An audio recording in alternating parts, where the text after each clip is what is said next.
Du hast gerade das Ziel abzunehmen und kommst jedes Mal in die Situation, dass du dich nicht an deine Kalorien hältst und zu viel isst. Danach bist du frustriert, empfindest Scham oder hast ein schlechtes Gewissen. Dann bist du in diesem Video genau richtig. Als erstes möchte ich sagen, dass keiner von uns je einen Plan direkt zu 100% umgesetzt hat. Wenn du etwas in deiner Routine umstellst, etwas anders machst als sonst, braucht es Zeit. Es ist also ganz normal, dass du nicht immer alles perfekt umsetzt. Und das nicht perfekte Umsetzen ist auch überhaupt kein Problem, sondern wie du dich danach verhältst, ist ausschlaggebend dafür, ob du Resultate erzielst oder nicht. Wir können über Essen definitiv nicht pauschalisieren und müssen hier tiefer in die Materie gehen und analysieren, warum du in diese Situation gekommen bist. Aus Gruppendruck oder bei einem sozialen Event hast du zu lange nichts gegessen, sind deine Kalorien generell zu tief angesetzt oder aus Gewohnheit oder isst du aus Emotionen heraus. Die Ursache kann natürlich auch eine Mischung aus mehreren Faktoren gewesen sein.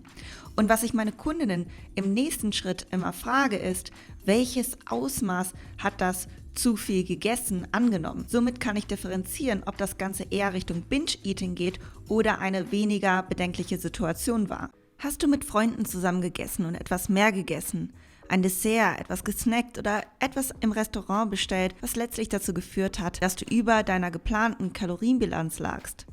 Hast du zu Hause abends vor dem Fernseher dann noch mal in die Tüte Chips gegriffen? Oder hast du dir bestimmte Lebensmittel heimlich gekauft und alleine im extremen Übermaß gegessen, bis du sehr unangenehmes Bauchspannen hattest und fühlst Scham und Frustration danach? Verbietest du dir danach diese Lebensmittel sehr strikt? Und das ist vielleicht schon öfters passiert, ohne mit diesen Fragen direkt eine Diagnose stellen zu wollen, kann das schon auf eine bedenkliche Binge-Eating-Problematik hindeuten. Das Allerwichtigste ist, wann immer du zu viel für dein Ziel gegessen hast, dass du dich nicht restriktiv verhältst, nicht versuchst, die Kalorien wieder zu kompensieren und die Situation nicht negativ bewertest. Das verstärkt diesen Zyklus nur noch und fördert Schwarz-Weiß-Denken, was wir eliminieren wollen. Denn Ernährung und der Weg zu deinem Ziel ist nicht schwarz oder weiß. Eigentlich befinden wir uns meist eher in einer Grauzone als auf einer ganz genauen Spur. Auch wenn bei allen aufgezählten Gründen mehr gegessen wurde als gewollt war, bestehen hier wesentliche Unterschiede und somit erfordern sie auch unterschiedliche Herangehensweisen. Wir wollen die möglichen unterschiedlichen Szenarien also differenziert betrachten und lösungsorientiert an die Sache herangehen. Manchmal essen wir ohne Hunger. Das ist okay, aber in einer Diät mit einem Ziel vor Augen wird es dich langfristig nicht voranbringen. Wenn du also eigentlich keinen Hunger hast und nur isst, weil andere essen, solltest du dir überlegen, ob dir das Essen in diesem Moment wichtiger ist oder dein Ziel. Lerne Nein zu sagen, auch wenn es sich unangenehm anfühlt. Manchmal hat man Angst, auf komische Kommentare zu stoßen, aber meistens erfährt man sehr viel Unterstützung, wenn man sein Ziel erklärt und seinen Mitmenschen zeigt, dass es einem wichtig ist. Du könntest entweder vor den sozialen Events essen oder danach, wenn du die Möglichkeit hast, dort etwas zu essen, was auch in deine Ernährung passt, aber vielleicht etwas mehr Kalorien hat, kannst du dir diese auch vorher einplanen und deine anderen Mahlzeiten drumherum planen. Eine weitere Option ist es, sich für solche Situationen Refeed-Tage oder Diätpausen zu planen, um mehr Puffer für gegebenenfalls höherkalorische Lebensmittel zu haben.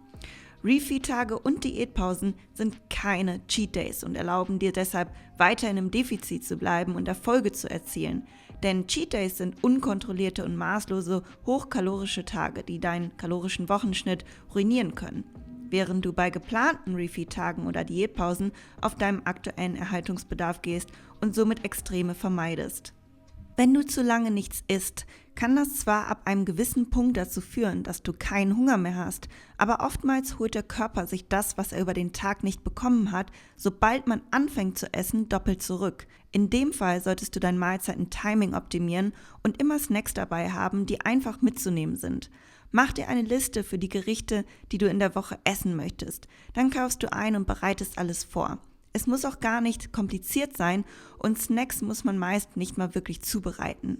Ich erlebe ganz häufig den Fehler, dass in einer Diät die Kalorien zu tief angesetzt werden und somit nach ein paar Tagen oder Wochen diese Kalorienbilanz schlichtweg nicht mehr umzusetzen ist, sprich der Hunger so groß ist, dass man bei nur den kleinsten Verlockungen einbricht.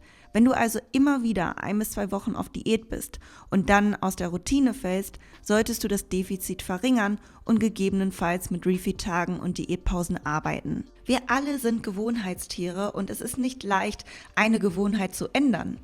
Aber es geht und vor allem können wir auch etwas dafür tun, um die neuen Routinen leichter zu integrieren. Am besten hast du Verlockungen nicht griffbereit, sondern stellst sie an einem Ort, an dem du sie nicht siehst und es mehr Aufwand ist, sie zu holen. Ein weiterer Tipp, den ich dir geben möchte, ist der, dass du dir alternative Süßigkeiten und leckere Gerichte überlegst. Du könntest dir zum Beispiel Brownies ohne Zucker backen oder ein Bananenbrot machen, eine heiße Schokolade ohne Zucker zubereiten und dafür vielleicht Erythrit verwenden, damit du deine Gelüste auf Süßes stillst, aber nicht durch den Zucker einen schnell auf- und abfallenden Blutzuckerspiegel erfährst. Es gibt solche Menschen, die aus negativen Emotionen heraus wie Trauer, Scham, Wut oder anderen Gefühlen gar nichts essen und solche, die genau dann viel essen. Das ist normal und nichts Schlimmes, wenn das passiert. Am nächsten Tag kannst du ganz normal weitermachen und solltest dich dafür auf keinen Fall bestrafen, sondern lernen zu akzeptieren, dass du ein Mensch bist und Emotionen hast. Vielmehr solltest du dir überlegen, was du in diesem Moment oder in dieser Phase wirklich brauchst.